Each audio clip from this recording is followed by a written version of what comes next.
ఉత్తరప్రదేశ్ రాష్ట్రంలోని ఆగ్రా నగరంకి రావటం జరిగింది. అక్కడ టూరిస్ట్ ప్లేస్లో దిగగానే బ్యాటరీ వెహికల్లో ఈ యొక్క తాజ్మహల్కి రావటం జరుగుతుంది. అక్కడ టోకెన్ తీసుకొని క్యూలోకి వెళ్ళినట్లయితే ఆ క్యూలో వెళ్ళేటప్పుడు తాజ్మహల్ వివిధ దశల్లో ఎలా ఉండేది, దాని యొక్క ప్రతి డెవలప్మెంట్ని చిత్రాలుగా తీసి ఆ క్యూలో వెళ్ళేటప్పుడు ప్రక్కన అమర్చి ఉంటాయి.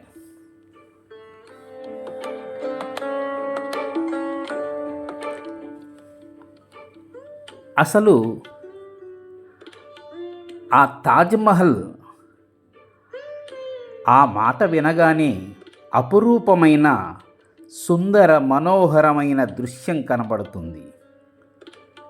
అదిగో చూసారా, ఆ ద్వారంలో గుండా లోపలికి వెళ్తుండగా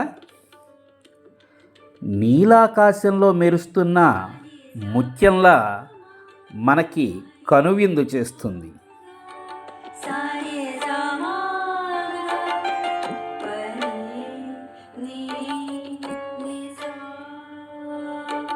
ఈ సుందరమైన తాజ్మహల్ ఒక రోజులో తన రూపాన్ని 4 రకాలుగా మార్చుకుంటూ ఉంటుంది.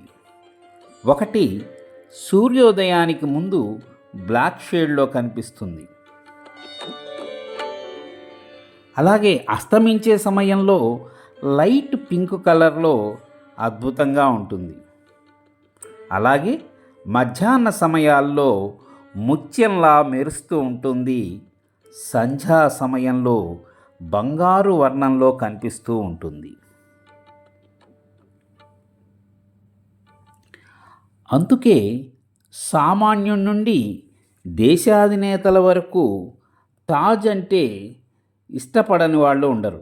అక్కడ తీయించుకున్నటువంటి అపురూపమైనటువంటి చిత్రాల్ని పదిలంగా ఉంచుకుంటూ ఉంటారు.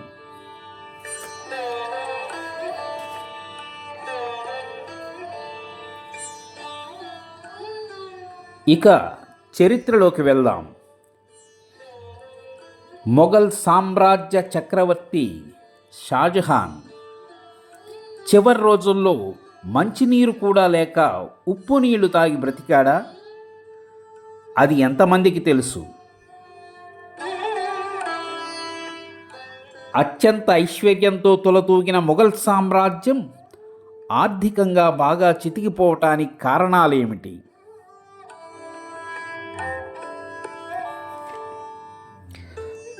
తను చేసిన పాపాలే వెంటాడి మొఘల్ సామ్రాజ్య అధినేతైన షాజహాన్ను చివరికి దిక్కులేని చావు చనిపోయాడా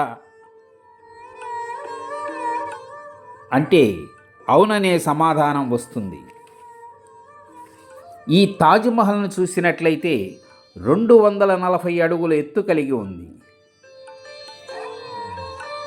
దీని నిర్మాణం కొరకు 20,000 మంది శిల్పులు, చేతి పని నిపుణులు, ఆర్కిటెక్చర్లు, కూలీలు పనిచేశారు. దీని యొక్క ప్రధాన రూపశిల్పి ఉస్తాద్ అహ్మద్ లాహోరీ అనే అతను ప్రధానంగా ఉన్నాడు.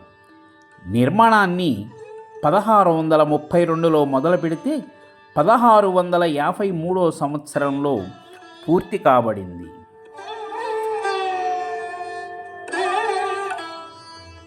షాజహాను మొత్తం 7 వివాహాలు చేసుకున్నట్లయితే రికార్డెడ్గా, అందులో ముంతాజ్ బేగం 4వది. వీరి వివాహం 1612 సంవత్సరంలో జరిగింది. ఆ తరువాత ఆమె పట్టపురాణిగా రావటం జరిగింది. అన్నీ కూడా తానే షాజహాన్కి చెప్పటం జరిగింది. షాజహాన్ మొఘల్ వంశస్థులో 5వ చక్రవర్తిగా ఉన్నాడు. మొదట బాబర్, తర్వాత హుమాయూన్, అక్బర్, జహంగీరుల తర్వాత 5వ చక్రవర్తిగా వచ్చాడు. ఇతను 1628 నుండి 1658 వరకు భారతదేశాన్ని పరిపాలించాడు, 30 సంవత్సరాల పాటు. షాజహాన్ ఒక యుద్ధానికి వెళ్ళిన సమయంలో ముంతాజు 14వ బిడ్డను ప్రసవిస్తూ మరణించిందని, ఆమె చివరి కోరిక ప్రపంచంలోనే అందమైన సమాధి నిర్మించాలని కోరింది. అందువల్ల ఈ నిర్మాణాన్ని చేపట్టినట్టు చరిత్ర చెబుతుంది. ఆగ్రా నుండి 400 కిలోమీటర్ల దూరంలో ఉన్న రాజస్థాన్ నుండి మకరాన్ మార్బుల్ తెప్పించాడు షాజహాన్.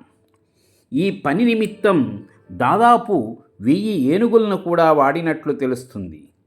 దానితో మొఘల్ ఖజానా ఖాళీ అయ్యి ప్రజలు దోపిడీకి గురై దరిద్రం అనుభవించారన్న తెలుస్తుంది. దీని నిర్మాణం తర్వాత అతను కేవలం 4-5 సంవత్సరాలు మాత్రమే మహల్ దగ్గర గడిపినట్లు తెలుస్తుంది. 1658లో అతని కుమారుడు అయిన ఔరంగజేబు ఇతన్ని క్రూరంగా జైల్లో బంధించి అక్కడి నుండే తాజ్మహల్ను చూస్తూ షాజహాన్ 1666వ సంవత్సరంలో అతి దీనంగా మరణించాడు.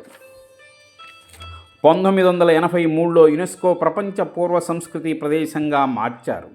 అయితే దీనిపై పలు సందేహాలు కూడా లేకపోలేదు. ఇది తాజ్మహల్ కాదు, తేజోమహల్ అనే వివాదం ఈ చిహ్నం చుట్టూ ఉన్నాయి.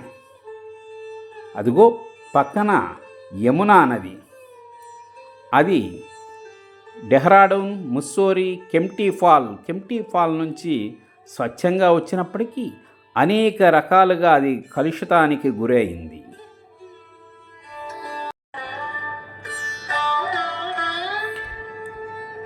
నేనైతే ఆ తాజ్మహల్ లోపలికి వెళ్ళలేకపోయాను. ఎందుకంటే ఆ షాజహాన్ సమాధి కూడా ఆ ముంతాజ్ బేగం ప్రక్కనే కట్టారని, దాని కిందే తేజోమహాలయ ఉందని, అందులో పరమశివుడు ఉన్నాడని, ఇప్పటికీ ఆ తాజ్మహల్లో అనేక గుర్తులు, హిందూ చిహ్నాలు కనిపిస్తాయని చెప్తుంటారు. ఏది ఏమైనా దీని మీద పలు అనుమానాలు ఉన్నాయి. చూద్దాం ఏమవుతుందో.